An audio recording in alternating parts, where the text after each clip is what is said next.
Qui peut me dire pourquoi vraiment là, on essaye d'acheter, alors bon c'est impulsif, on va s'autoriser un peu de drawdown, mais qui peut me dire pourquoi on achète là? Exactement, qu'est-ce qu'on voit qui nous permet d'acheter?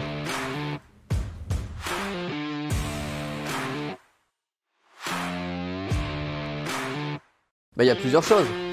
C'est-à-dire que déjà, ici j'ai déjà une double mèche de rejet sur ma box. On est d'accord? On vient ici, on va pas plus bas, on vient ici, on va pas plus bas, double mèche de rejet ici, on remonte. Alors je suis pas tout à fait sur le niveau de mon cumulatif, c'est ça qui m'inquiète un peu à vrai dire. Mais en tout cas, je vois déjà une réaction dans le niveau que j'ai dessiné sur mon cumulatif delta. Donc du coup, ça me conforte dans l'idée, en tout cas, il faut être acheteur. J'ai conscience que je suis pas du tout acheteur au meilleur prix, mais en tout cas, il faut être acheteur.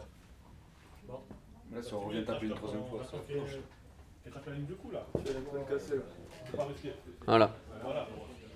Boum. Donc là, on peut essayer de choper jusqu'au plus gros volume, le draw volume profile. Vous le sortez, vous cliquez sur votre outil, vous faites Tools, donc vous le sortez, c'est bien. On a un premier niveau déjà à 40, où on est à des gros volumes un peu plus vers 40. Donc déjà, ça fait 9 points. Moi, ça me va, hein, 9 points. Je vais pas cracher dessus. Hein. C'est déjà pas dégueu.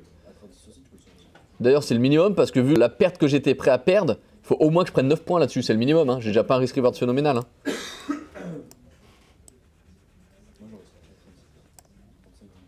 Alors, c'est sûr que voilà, 37-36, je suis d'accord avec toi, c'est beaucoup plus bon. Ouais, surtout qu'on a eu bien des vendeurs là quand même. Hein. Oui, c'est vrai qu'au carnet, regardez au carnet, on les voit les vendeurs là. On les voit très bien d'ailleurs. Vous avez vu comment ça augmente sur votre current? Alors, on va reprendre. Qu'est-ce que j'attends exactement? Et ça, je vous ai déjà expliqué cette chronologie-là il y a un petit moment donné en arrière, mais c'est normal qu'il faut le répéter parce que vous avez trop d'infos. Il faut toujours répéter. C'est-à-dire que première chose, qu'est-ce qu'on a fait dans cette séquence? Si on reprend l'analyse globale. Déjà, on avait une analyse sur le market profile. On s'est dit W, machin, boum, boum, boum, on peut atteindre cette zone-là, faut shorter. On est d'accord, c'est ce qu'on s'est dit. On a shorté là-haut. On s'est dit, mais regardez, on a une super séquence où on a donc une grosse accumulation. Si on revient dedans, c'est le fameux trade du retour box. Ça, c'est OK pour tout le monde, le retour box. Quels sont les niveaux d'intervention qu'on peut avoir dans un retour box? Entrée, milieu, ça peut faire. Entrée, milieu. On fait référence au volume. Hein. Ouais. Extrémité. On est d'accord avec ça? Donc du coup, qu'est-ce qu'on fait? On sort déjà le draw volume profile, comme je viens de le faire, et on regarde où c'est qu'il y avait le plus de volume. Là, en l'occurrence, on les voit, ils sont là, mes gros volumes, mes pâtés de gros volume. Donc ça, je dessine ma zone d'intervention. Moi, je voulais être un peu plus précis, j'ai juste mis vraiment là. Donc on dessine justement la zone d'intervention. Donc là, vous avez vu, en fait, l'analyse, comprenez qu'on fait comme un entonnoir. On parle d'une grosse analyse, du W, on a beaucoup de ticks, un gros scénario, où on rétrécit, on short, on devient un peu plus dans de la micro finalement. Et là, on est dans notre séquence justement de retour sur box. Et dans notre séquence de retour sur box, on a dessiné justement notre zone d'intervention. Et donc après, une fois qu'on a dessiné notre zone d'intervention, eh ben, en fait, ça va se passer au carnet. Et il n'y a pas besoin d'être non plus un as du carnet. En tout cas, au départ, même moi, je ne pense pas être un as du carnet, qu'on soit au clé. Ok. À quoi je vais faire attention? Je vais faire attention aux contrats qui s'échangent. Au contrat acheteur et au contrat vendeur. C'est-à-dire que si je vois qu'on arrive dans ma zone, et à un moment donné, c'est ce que j'étais en train de vous dire, je vous dis là on ne peut pas acheter, là on ne peut pas acheter, là on ne peut pas acheter. Pourquoi? Parce que je ne voyais aucun contrat acheteur en contrepartie. Je voyais que des contrats vendeurs qui s'exécutaient. Est-ce que j'ai envie d'être acheteur quand je vois que des contrats vendeurs qui s'exécutent? Non, j'ai pas envie. J'ai pas envie. Donc du coup, j'attends quoi? J'attends d'être sûr que si moi je me fais exploser, je ne serai pas tout seul à me faire exploser. Donc j'attends des acheteurs avec moi. Et dès que je vois, là je suis attentif donc à deux choses. Dès que je vois mon nombre de contrats ici acheteurs augmenter et je suis aussi attentif au clip size, parce que peut-être il y a un mec tout d'un coup, il va te poser 20 lots, 30 lots. Dans une journée comme on a en ce moment, un mec qui pose 20-30 lots, c'est un trader un peu plus confirmé.